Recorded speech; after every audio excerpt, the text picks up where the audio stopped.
The art of intentional unlearning, decolonizing your self-worth narratives, the weight of inherited worth. There's a particular kind of exhaustion that comes from carrying someone else's definition of your value. You feel it when you accomplish something significant, and your first thought isn't pride, but, is this enough? You feel it when you look in the mirror and automatically catalog everything wrong before you notice anything right.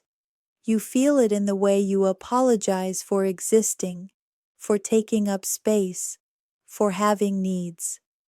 This exhaustion doesn't come from working too hard or doing too much. It comes from the Sisyphean task of trying to earn something you already possess, but have been taught to believe you must continually prove: your inherent worth. Here's what nobody tells you. Your relationship with your own value isn't natural. It's learned. And everything you learned about your worth, who gets to have it, what you must do to earn it, what can make you lose it, came from somewhere, from someone, from systems that had their own agenda. The narratives you carry about your value were constructed by forces that never had your liberation in mind. Some of these narratives were designed to keep you compliant, some to keep you consuming, some to keep you competing, some to keep you contained within roles that serve others' interests more than your own. And the most insidious part, you've internalized these narratives so completely that they feel like truth. They feel like reality. They feel like just how things are. But they're not. They're colonized narratives, belief systems that were imposed, adopted, and inherited, not chosen. And what was learned can be unlearned. Today, we're going to examine the architecture of your self-worth narratives. We're going to trace their origins. We're going to question their validity, and we're going to practice the radical, revolutionary art of intentional unlearning.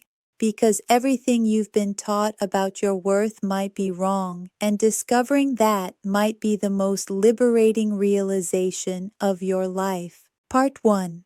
Understanding colonized self-worth. Let's start by defining what we mean by colonized self-worth narratives. What does colonized mean in this context?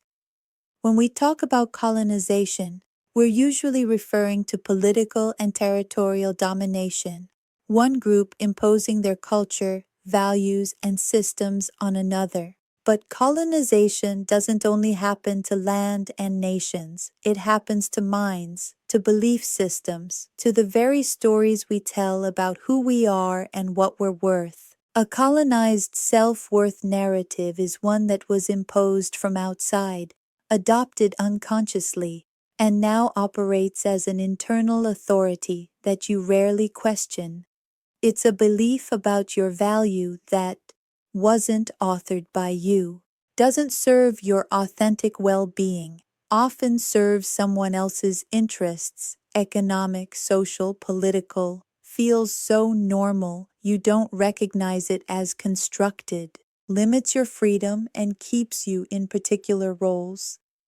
These narratives colonize your internal landscape, occupying the space where authentic self-knowledge should live. The anatomy of colonized worth. Colonized self-worth narratives share common characteristics. 1.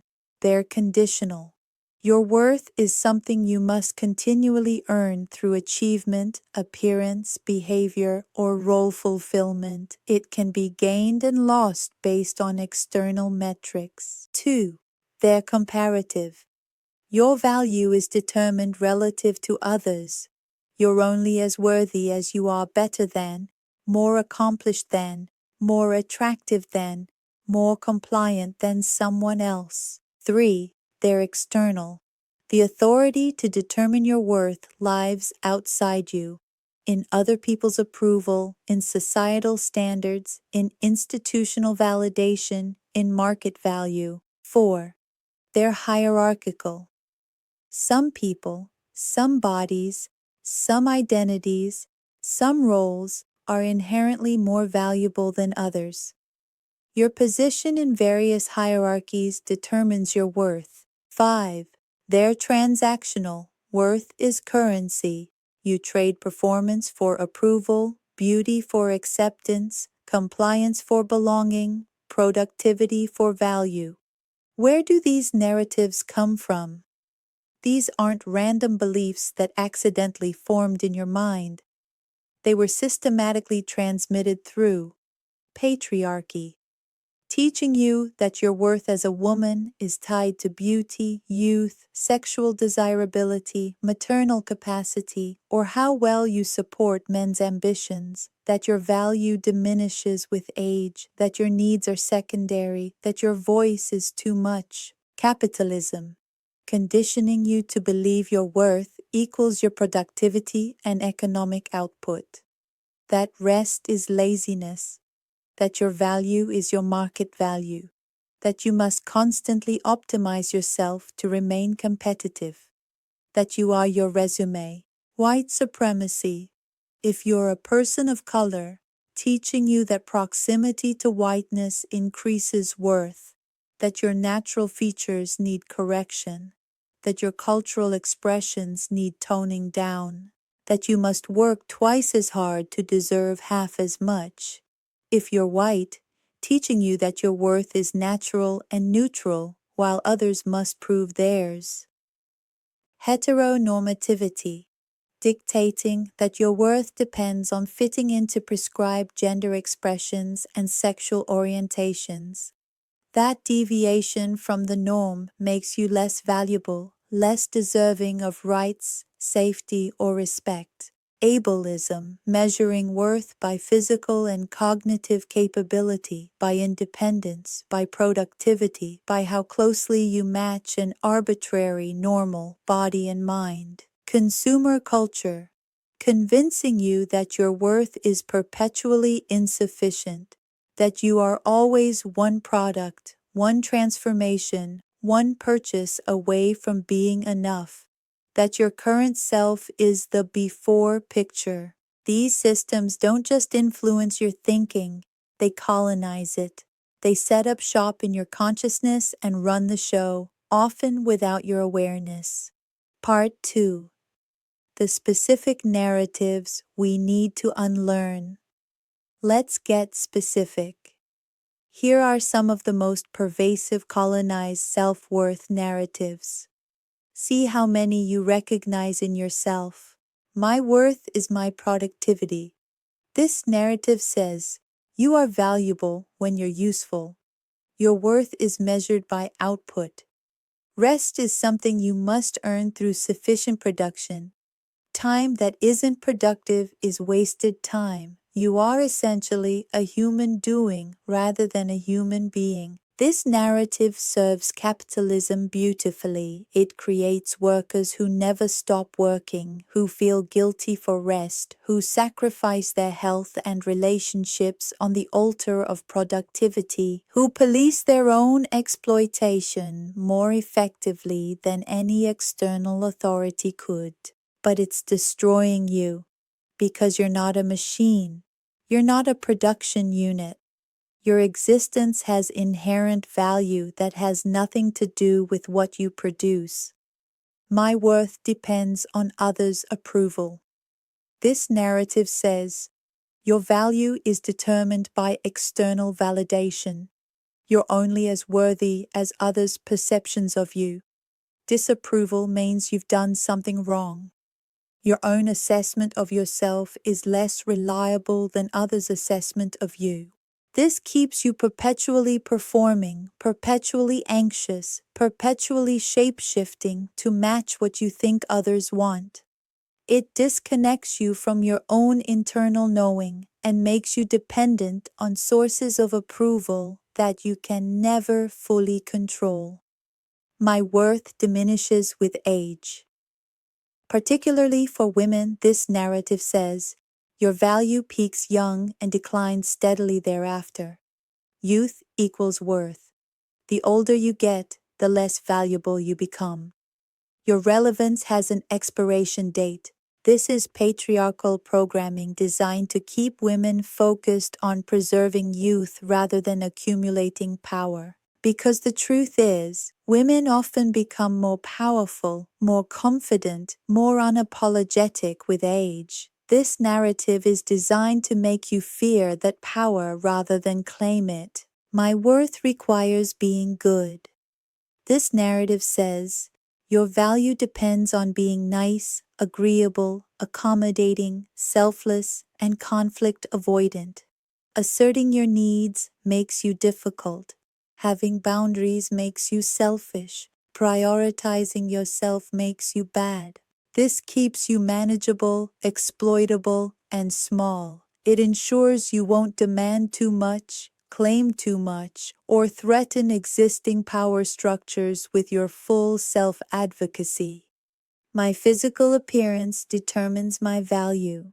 This narrative says, your worth is your body, specifically how closely your body matches narrow, often Eurocentric, ableist beauty standards. Your body is a project that requires constant management, correction, and improvement. You are your before picture until you achieve the after. This serves the beauty, diet, fitness, and fashion industries that profit from your dissatisfaction. It keeps you focused on your body as object rather than your life as subject. It steals your time, money, energy, and mental space. My worth is relative to others. This narrative says, your value is determined by where you rank. There's not enough worth to go around, so someone else's success diminishes yours. You must compete for the limited resource of value. Someone else shining means less light for you. This creates scarcity mindset, competition instead of collaboration, and prevents the collective power that comes from women supporting women. It keeps you isolated and manageable. My worth requires suffering. This narrative says, good things must be hard won. If you didn't suffer for it, you didn't earn it. Struggle equals virtue. Ease equals unworthiness. You must prove your value through endurance of difficulty. This keeps you in unnecessarily difficult paths, rejecting support and glorifying your own exhaustion. It prevents you from accepting that you deserve good things simply because you exist. Do you see yourself in these? Most of us are running multiple colonized narratives simultaneously. They weave together into a complex web of conditional worth that feels like reality but is actually constructed. Part 3. The Cost of Colonized Self-Worth. What does it cost you to carry these narratives? Let's be honest about the price you're paying. Chronic unworthiness. No matter what you achieve, it's never quite enough. The goalposts keep moving. You reach one milestone and immediately fixate on the next gap. You cannot rest in sufficiency because these narratives are designed to keep you striving, consuming, improving, proving. This creates a baseline of anxiety and inadequacy that colors your entire life. You cannot celebrate your wins because you're already focused on your lacks. Self-abandonment. When your worth depends on external validation, you learn to abandon your own knowing in favor of others' opinions. You betray your own needs, desires, and boundaries to maintain approval. You learn to be a stranger to yourself. This is perhaps the deepest cost, losing access to your own inner authority, your own wisdom, your own truth. Performative living. Instead of being yourself, you perform the version of yourself that these narratives demand. You're constantly calculating, will this make me more worthy or less worthy? Every interaction becomes a performance reviewed by an invisible panel of judges using criteria you didn't choose but somehow internalized. This is exhausting. And it prevents authentic connection because people are connecting with your performance, not with you. Internalized depression. Here's where it gets truly insidious. You begin to police yourself more effectively than any external authority could. You don't need someone telling you you're not good enough. You tell yourself. You don't need someone limiting you. You limit yourself. You've internalized the oppressor. This is the goal of colonization, to make the colonized participate in their own subjugation, to mistake external impositions for internal truth. Blocked potential. These narratives determine what you even allow yourself to want. They define the boundaries of what's for someone like you. They create ceilings you don't try to break through because you don't even see them as ceilings. They feel like sky. How many dreams have you abandoned before you even fully formed them because some internalized narrative whispered, "That's not for you"? Disconnection from others. When you're in competitive scarcity mindset, other people become threats rather than allies. When you're performing worthiness, you can't show vulnerability. When you're in chronic unworthiness, you can't receive love because you don't believe you deserve it. These narratives isolate you precisely when you most need connection. Part 4. The process of intentional unlearning. So how do you unlearn beliefs that feel like truth? How do you decolonize your internal landscape when the colonizers have been living there so long they redecorated? Step 1. Name the narrative. You cannot unlearn what you don't see. The first step is always naming the specific narrative you're carrying, not vague awareness like, "I have self-worth issues," but specific identification. I carry the narrative that my worth depends on my productivity and that rest makes me lazy and less valuable. Be specific. Write it down. Say it out loud. Creating distance between you and the narrative, recognizing it as a narrative rather than truth, is the beginning of freedom.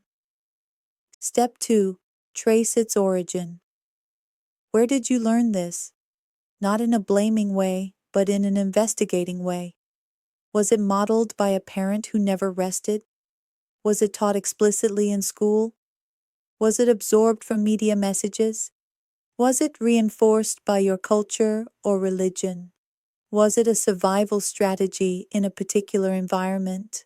Understanding origin creates context. It helps you see that this narrative made sense in a particular time and place, even if it doesn't serve you now. Step 3. Question its authority. Just because a narrative is old, pervasive, or deeply embedded doesn't make it true. Ask, who benefits from me believing this? Is this actually true, or is this a story that serves a particular system?